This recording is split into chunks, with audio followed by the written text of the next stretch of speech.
जय श्री राम दोस्तों। बहुत पहले एक मूवी में अमरीश पुरी जी ने कहा था, आतंकवादी का कोई प्रेम कहानी नहीं होता है, उसका सिर्फ नफरत ही हथियार है। उसे नफरत करना है धर्म का, एक धर्म का दूसरे धर्म से। और आतंकवादी किसी खास धर्म के नहीं, विशेष धर्म के ही हैं और उनका एजेंडा भी विशेष ही है। कभी गौर कीजिएगा, जब वो कहीं हमला करते हैं, अभी छोड़िए उतना दूर जाने की जरूरत नहीं है, अभी तत्काल में जम्मू में रियासी किसी जगह का नाम है जहां वैष्णो देवी जा रहे हैं सभी तीर्थयात्रियों की एक बस पे उन्होंने अंधाधुंध फायरिंग शुरू कर दी। उसमें 8-10 लोग मारे भी गए, कुछ घायल भी हुए हैं। बस खाई में गिर गया, इसलिए बाकी के कुछ लोग बच गए। तो उस आतंकी ने किसी से जाति नहीं पूछा उससे, ना उसके बंदूक से निकली हुई गोली ने किसी का कद्र किया। वो आंख बंद करके हिंदुओं पे चलता रहा। उसे पता था कि इस बस में हिंदू हैं। पर हम यही कहते हैं, मजहब नहीं सिखाता आपस में बैर करना, पर ये हमारे किताबों में पढ़ाया जाता है क्योंकि हम हिंदू हैं। बाकी जगह ये नहीं पढ़ाया जाता है। बाकी जगह कहा जाता है कि हिंदू काफिर होते हैं। और आतंकवादी सिर्फ वो नहीं है जो हथियार के बल पे हम पे गोलियां चला रहे हैं, वो तो धर्म के हिसाब से हम पे वार कर रहे हैं। उन्हें अपना धर्म पसंद है। तो मुस्लिम वो है जिन्हें कभी भी अपना देश पसंद नहीं है, उन्हें अपना धर्म पसंद है, भले ही वो किसी और देश का क्यों ना हो। अगर उसे वहां परेशानी हुई है तो ये यहाँ आवाज जरूर उठाएंगे। पर हिंदू को सिर्फ फर्क पड़ता है कि हमारा जात सुरक्षित रहना चाहिए। वोटिंग में हमारे जात को हमें वोट देना है।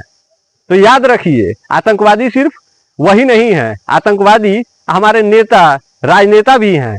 वो जात के नाम पे हमसे वोट तो लेते हैं। सोचिए, बिहार में हमारे लालू प्रसाद यादव जी 20 साल राज किए हैं, मुख्यमंत्री रहे हैं, फिर भी यादव कितने सक्षम हैं? क्या सारे यादव मुख्यमंत्री बन गए कि प्रधानमंत्री बन गए हैं? ऐसा कुछ नहीं होता है। जात के आधार पे कुछ नहीं मिलता है, कुछ नहीं बनता है, कुछ नहीं बिगड़ता है। देखना है तो देखिए, अभी कल एक दुखद घटना घटा है कुवैत में, जहां 40 भारतीय मजदूर जल के मर गए। 4 बजे सुबह सुबह एक बिल्डिंग में आग लगी और सभी सोए हुए थे और मर गए वो लोग। वहां किसी ने उनसे जात नहीं पूछा है। अभी तक आपको पता नहीं हुआ किस किस जात के कितने लोग मरे हैं। लेकिन अगर वो आपके बिहार में हुआ रहता तो अब तक सभी जात के अलग अलग नेता वहां पहुंच गए होते और अपना अपना रोटी सेकने में लगे होते कि हाँ, हमारे जात के इतने लोग मर गए, हमारे जात के इतने लोग मर गए। कभी गौर कीजिएगा, जब हम विदेश में हैं तो हम भारतीय कहलाते हैं। वहां जात नहीं पूछता है कोई, आपसे पूछता है कहां से हो, कौन हो, तो हम भारतीय हैं। दिल्ली जाइए, अगर आप बिहार के हैं तो वहां लोग पूछेगा तो आपसे जात बाद में पूछेगा, पहले आप कहेंगे कि हम बिहारी हैं। उस समय हमारी जाति बिहारी होती है। विदेश जाते हैं तो हमारा जाति भारतीय होता है। तो ये कहानी है। वैसे ही जैसे जैसे हम लोग नीचे स्तर पर पहुंचते जाते हैं, जाति मिलते जाती है, पर स्तर जब बड़ा होता जाता है तो जाति खत्म हो जाता है। इसलिए आप सभी से विशेष आग्रह है कि जातिवाद के चक्कर में ना पड़े। जाति के चक्कर में सोचिए, आज जो लोग मरे हैं उन लोगों को 10 किलो राशन कौन देगा? 1 लाख रुपया सालाना मिलेगा? उन्हें चाहिए सुरक्षा।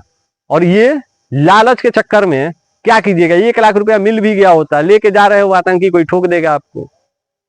पहले आप अपना सुरक्षा देखिए, पैसा कमा लोगे। पैसा लेके आ रहे हो, कोई मार देगा, छीन लेगा, क्या फर्क पड़ जाएगा? कोई फर्क नहीं पड़ेगा। पैसा ये काम नहीं आएगा। सुरक्षा बहुत जरूरी है, पैसा के साथ सुरक्षा। और इसकी गारंटी एक आदमी ले रहा है, एक पार्टी आपका ले रहा है। फिर भी अगर आप नहीं समझे तो कोई समझा नहीं सकता। बाकी जय सिया राम, मिलते हैं अगले वीडियो में।